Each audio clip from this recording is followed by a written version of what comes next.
Hey farm friends, we are on week 7 of our farm share. I know a lot of you are kind of jumping into summer now, doing a lot of traveling. There's a good handful of you guys off this week, so I hope you are having fun.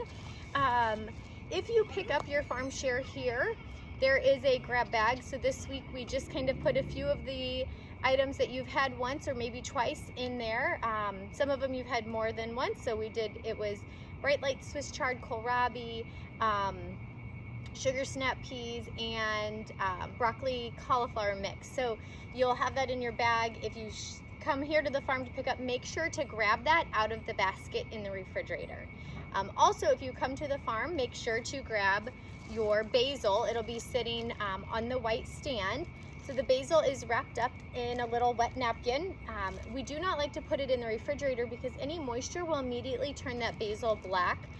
In that case, you can just pop off those leaves and put the rest of the plant. I just keep it in a little cup on my countertop with water, change that water out every day or two, and it will continue to grow. You can just pop the leaves off as you need them. There's the opal basil and a green basil, so those are in there, so don't forget to grab your basil off of the countertop. You said you've got your pop-up item or grab bag item. Like I said, it could be Swiss chard. In this case, it's Bright Light Swiss chard. What else? We have carrots again this week. I know you guys are all loving those. A few folks have talked about the carrot top chimichurri and have made that. You'll have the basil to use this week, and then you also have some of the onions in your, let's see here. So we've got a small bunch of radishes, and then we have spring onions. So these are just onions that are currently growing in the field, and we harvest them with the green, so you can use the whole thing. You can cut these up like you would scallions, and then use the bulb. Again, chimichurri sauce, this would be amazing. Red and a white onion there, and then use a small bunch of radishes. You have beets this week. We just finished clearing off the last row of beets, so this will be it'll be a few more weeks before we have beets again, so enjoy those.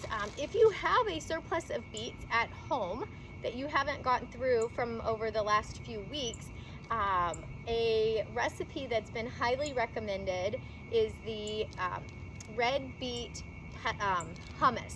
So you would use some of the garlic scapes that you got last week and make a hummus out of these, and then you can dip all of your other veggies in it. They have been very well, highly recommended. You've got sweet salad turnips this week. You have a cucumber. If you're Saturday, you may have gotten it last week, just started dripping those in.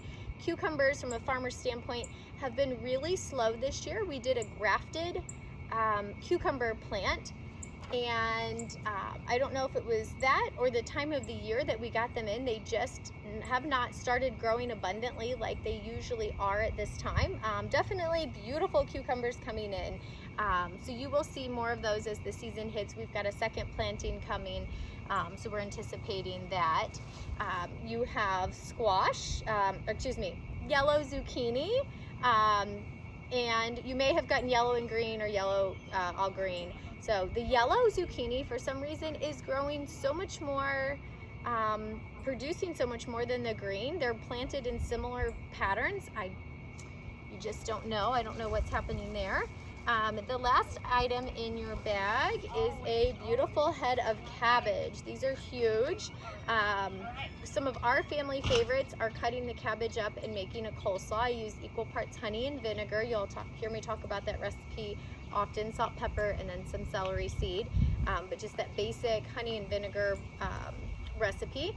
And then you can dice up some of your onion and some of your carrots in that cabbage. Others have done like cabbage steaks and grilled them, cut them into thick rounds.